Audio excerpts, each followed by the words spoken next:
Okay, today I'm going to show you how to use in complex number to prove triangle inequalities. So triangle inequality is very useful to using to prove other inequality questions. But how are we going to prove it? So here you can see I draw the triangle with three sides A, B, C.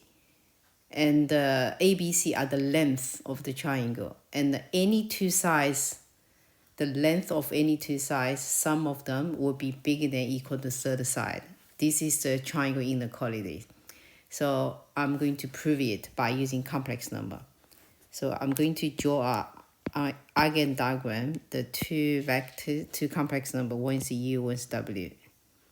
Okay, so U and a W. And another one I'm going to using parallelogram to getting the U goes to here, and then this side become U plus W.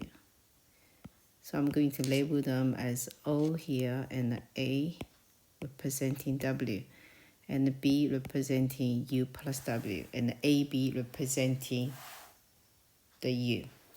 Okay, so in triangle OAB, so the length of OA is the modulus of W. Length of AB is modulus of U. And the length of OB is modulus of U plus W.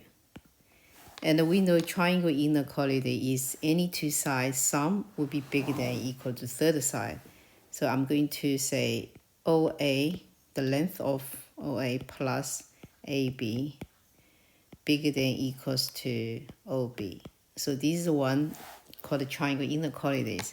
And I transfer that into complex number, which is modulus of W plus a modulus of U should be equals to bigger than or equals to modulus of U plus W.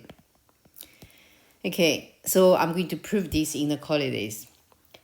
Since both sides are modulus, which is they are positive numbers, so to prove the left-hand side bigger than or equal to the right-hand side, I can prove the left-hand side square bigger than the right-hand side square. So I'm going to do W plus U, both modulus all square, bigger than or equals to U plus W modulus square.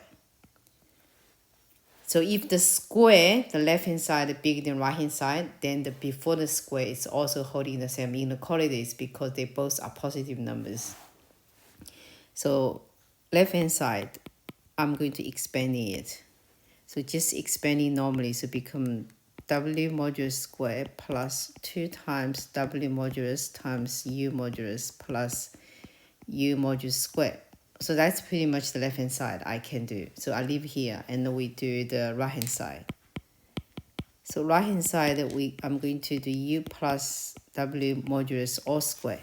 So how I'm going to do the modulus square, so there's a very important result we can use is, I'm going to record that, is any complex number modulus square can equals to that complex number times its conjugate. It's a very important result I can use in here. So I'm going to using this. So the right hand side now is become U plus W times U plus W conjugate. And I'm going to using conjugate property. So become U conjugate plus W conjugate. So now I can expand it, become U times U conjugate plus U times W conjugate plus W times U conjugate plus W times W conjugate. So for expanding. And I'm going to using the conjugate square is, no, the modulus square is equals to Z times Z conjugate.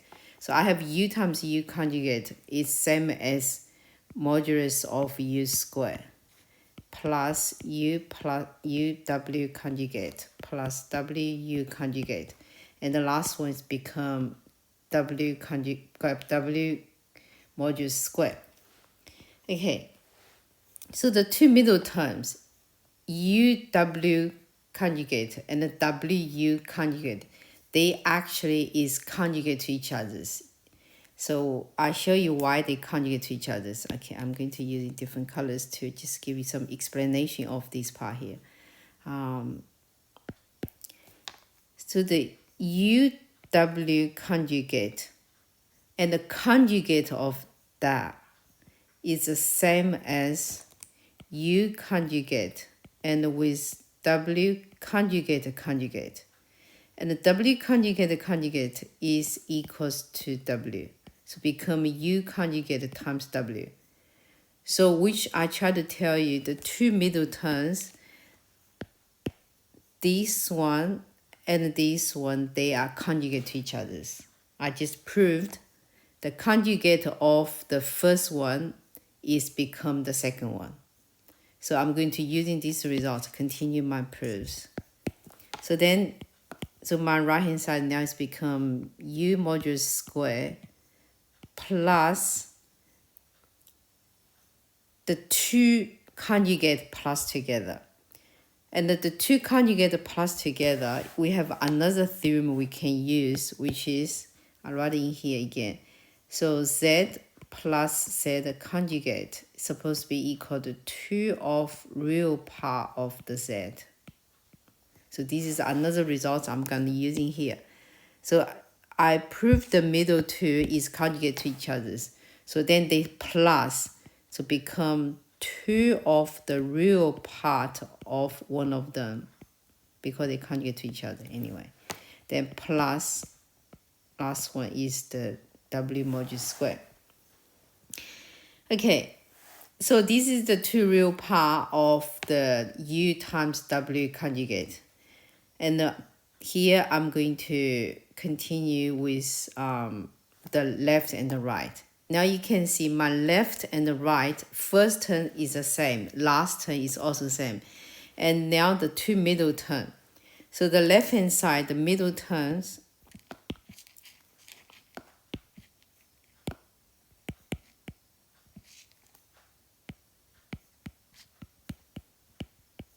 of my left hand side is 2 of W modulus, no conjugate, modulus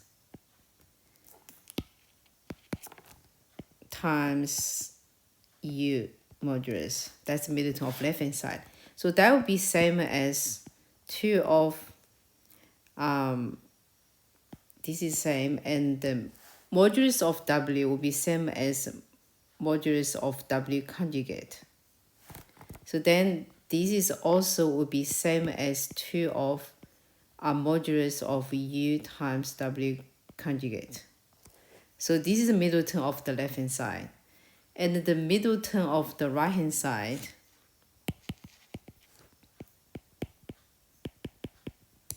is 2 of the real part of U and the W conjugate.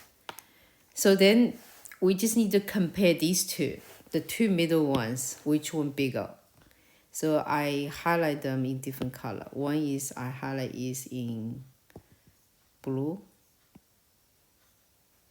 And another one I highlight them in red.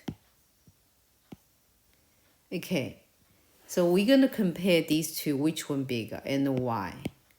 One is the modulus, one is the real part. In any complex numbers, so if I draw any complex number on the eigendiagram, let's say this complex number A. So the modulus of A is the distance from AO to, let's call this tips is capital A. So modulus of A is the distance of OA. But what is the real part of A, that complex number? The real part of that complex number A is actually equal to OB. And in this right angle triangle OAB, we know the hypotenuse is always bigger than the one of the side OB. If the triangle become flat, then the OA would be equal to OB. Otherwise, it will be always bigger than OB, the hypotenuse. So I try to tell you the real part will be always less than or equals to modulus of any complex number. So which means the middle term of the left-hand side is always bigger than the middle term of the right-hand side, which is 2 of the modulus of u times w conjugate will be always bigger than equal to 2 of the real part of the u times w conjugate. So now it's very clear. So since the rest of terms are equal, but the one of the term is bigger, so therefore I proved the modulus of u plus a modulus of w all squared is bigger than equals to modulus of u plus w squared. And then from there I can say modulus of u plus modulus of w will be bigger than equals to modulus of u plus w. So this is the proofs of triangle inequalities by using complex numbers.